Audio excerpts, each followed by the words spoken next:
Guys, what an amazing episode of Friday Night SmackDown we got to witness in Fort Worth, Texas. We got to see one of the best TLC matches that have probably ever happened in WWE history. We also got to see LA Knight and Damian Priest and Drew McIntyre, Solo Sikoa, Jacob Fatu all get involved in a crazy altercation. And guys, Aleister Black made his WWE re-debut. He's back in the company. Everyone, thank you so much for tuning into another edition of Road to Ringside. My name is Justin Winterhoff, and stick around. We're going to be talking about the possibilities for Backlash. You don't want to miss these predictions. And guys, before the video starts, please like the video. If you're just simply excited for Backlash in St. Louis, I know I am. It's going to be great to see John Cena and Randy Orton go up against one another. It'll be very, very fun, very nostalgic, we'll call it. And then, of course, comment down below the words Street Profits if you think that TLC match was beyond amazing. I would be spamming Street Profits in my comment section if I were you guys. That was an incredible match, and we'll talk about it a little bit later. But starting off the show, we got the Viper and the GOAT, guys. We got to witness John Cena just give his all to Randy Orton. And of course, Randy Orton was not backing down from any verbal abuse that John Cena was throwing his way. And guys, Randy Orton told John Cena that he needs to consider having children. Yes, on an episode of Friday Night SmackDown, Randy Orton told John Cena, you need to have children because you are a sad little man without anything in your life to look forward to. And I thought that was crazy. I thought it was awesome, and I thought it was crazy. And John Cena was like, you know what? I don't need kids because I have raised everyone that's in this crowd right now for the last 25 years. I've raised their kids. I've dedicated my life to this business, yada, yada, yada. However true that may be, we still think John Cena is, I don't know. John Cena is just a little off, and it's not obviously who he wants to be, but of course he hates the fans. He hates us, and it's okay.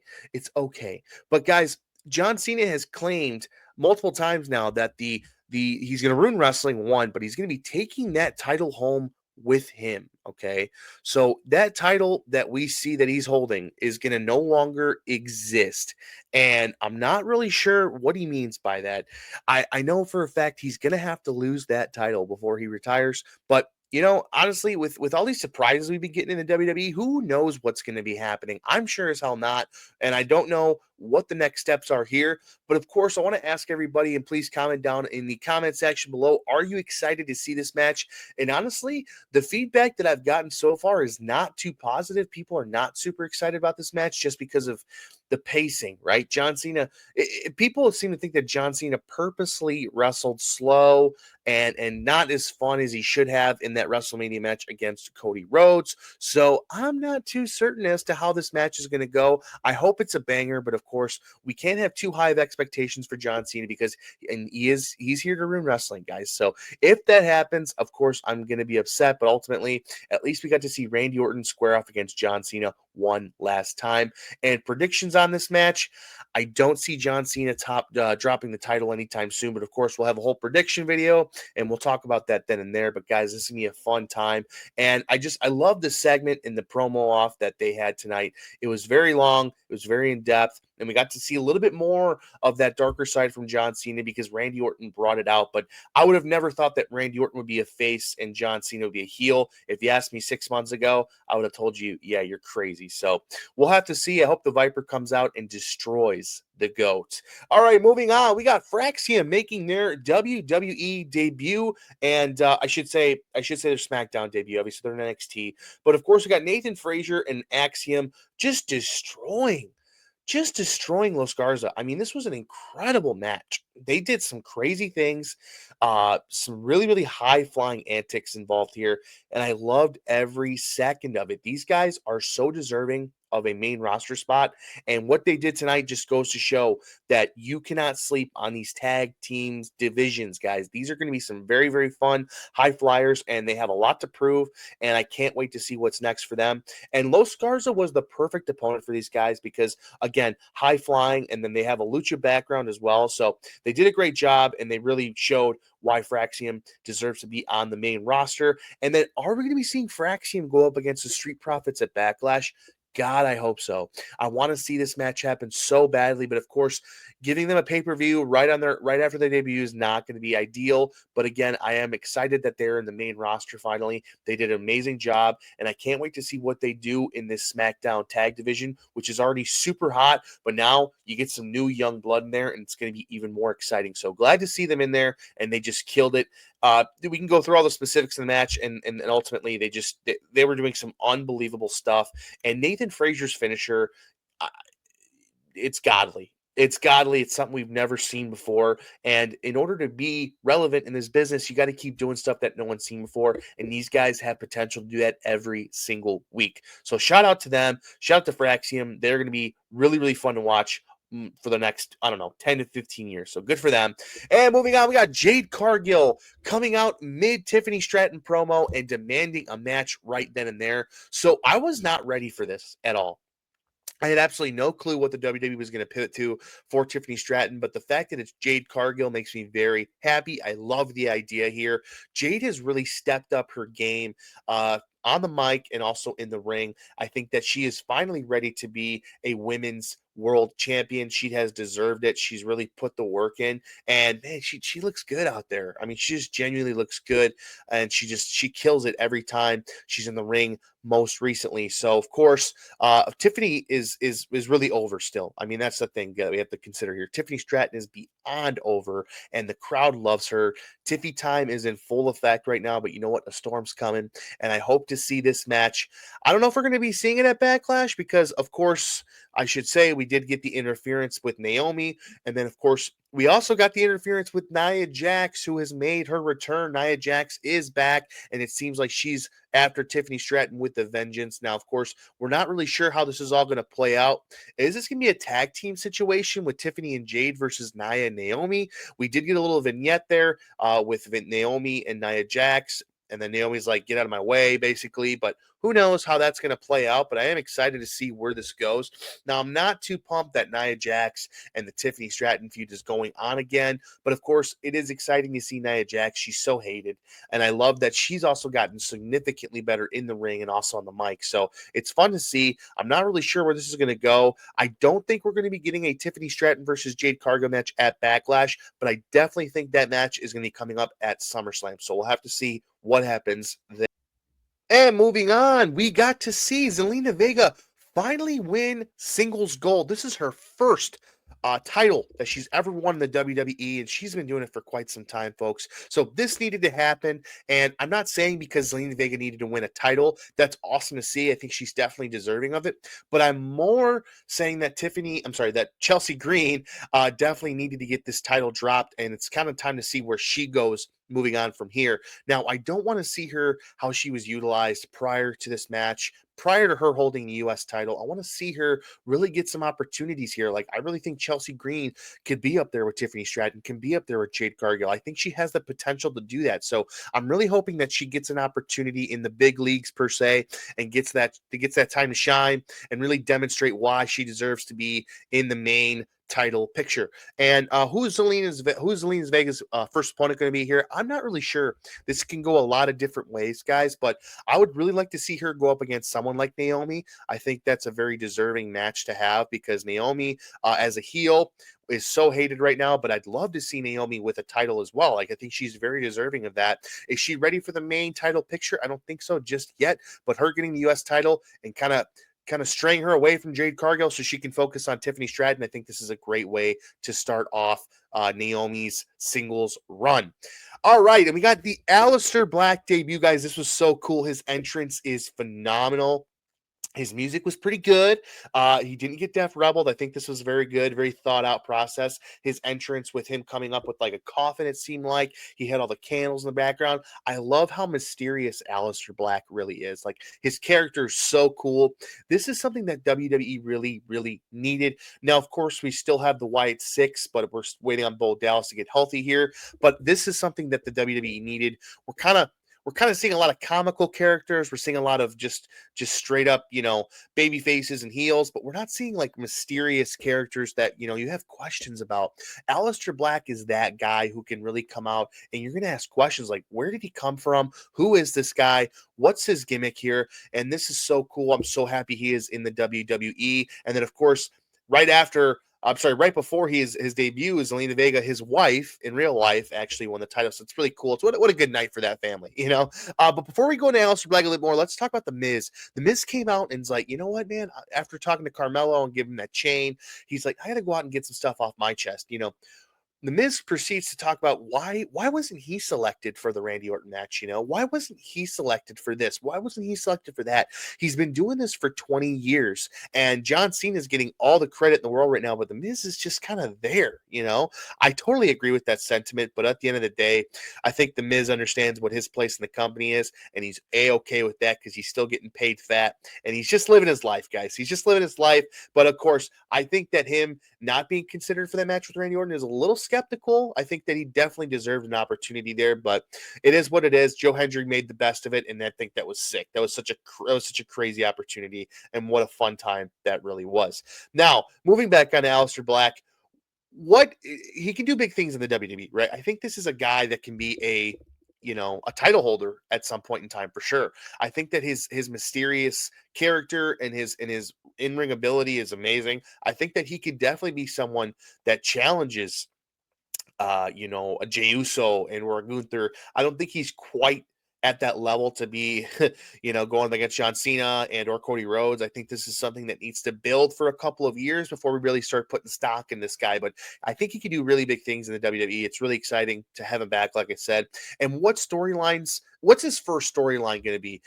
You guys comment down below what you think, because I'm really not sure here. I really don't know what his first storyline is going to be, who it's going to be against, but I hope whatever it is, it's enticing and it's something that we can kind of, sink our teeth into and just be really fully invested and interested in. I don't want to see something stupid like him going up against The Miz. Like, I don't want that to happen. I think that was just him just making his presence known. I don't think there's going to be a feud with him and The Miz. So hopefully that's the case. We'll have to see how it goes.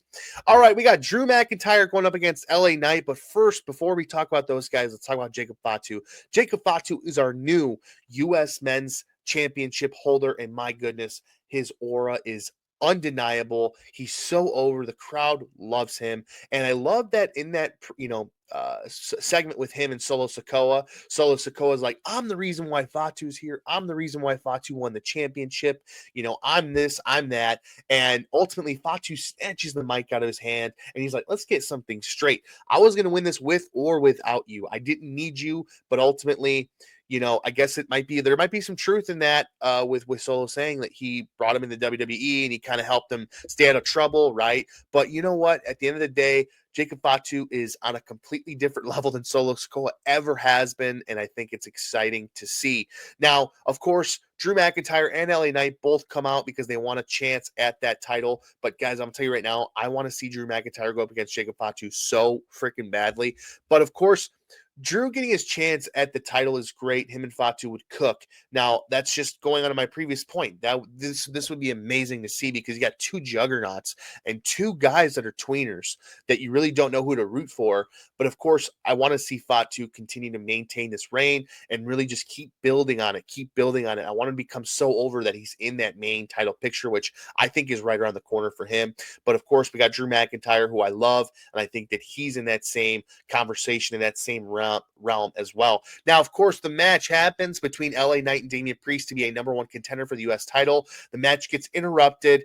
Solo Sikoa hits, I believe, he hits LA Knight with a thumb, and then the ref doesn't see it. But then ultimately, Damian Priest comes back. We thought he was dead. He got stretchered off of WrestleMania. We didn't know he was going to be there. Damian Priest comes out and just destroys Drew McIntyre. So I'm really conflicted and confused by this whole situation. I love Damian Priest as well. I'm not really sure what's going to be happening here. Are they all trying to gun at an opportunity for the U.S. title? I'm not sure. This needs to get figured out, obviously, within the week. I need to kind of like make myself excited for Drew versus Fatu, because I need to make sure it's happening. But of course, Priest being in there and LA finale night. I'm also excited for that as well. So I can't wait to see how this resolves. Of course, it might be a tag team situation, but who knows? It's exciting. I can't wait to find out what happens with that.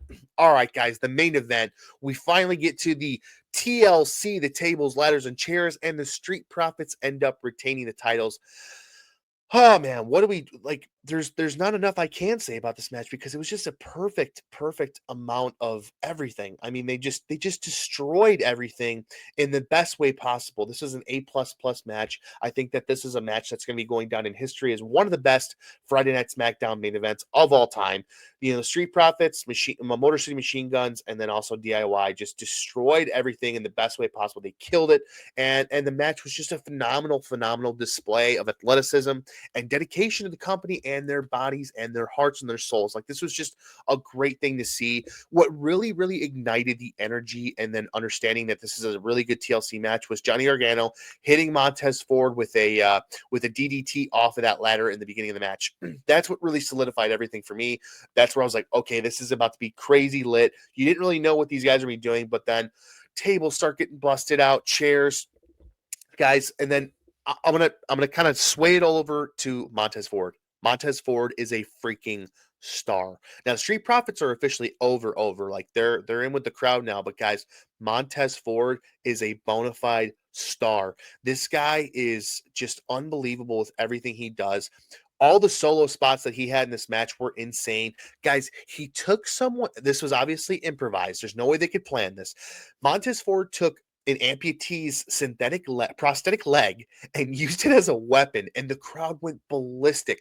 I mean, think about the guy whose leg that he took, obviously let him take it. I mean, imagine the excitement that guy had. That's gonna be something he remembers for the rest of his life. And Montez Ford just on the spot decided to do that, and he created a moment that no one's ever gonna forget.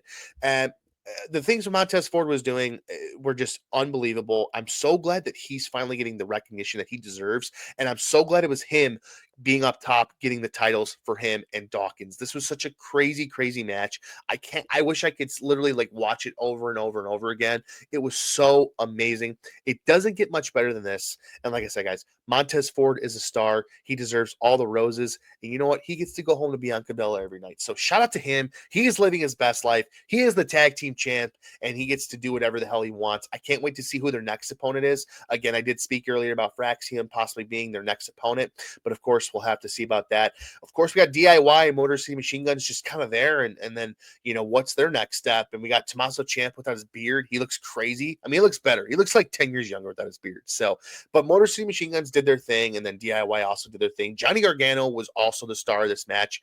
I think at some point in time, we're going to have to start considering Montez Ford, Johnny Gargano, Tommaso Ciampa, and Dawkins really being separated and kind of like having their own time to shine. Tommaso Ciampa, before Johnny Gargano got back in the WWE, had a really nice solo run. But guys, I think Johnny Gargano can be one of those guys that have a really amazing solo run. And then again, Montez Ford is a bona fide star. So again, this was an amazing match. I'm so grateful that I was able to watch it and see it.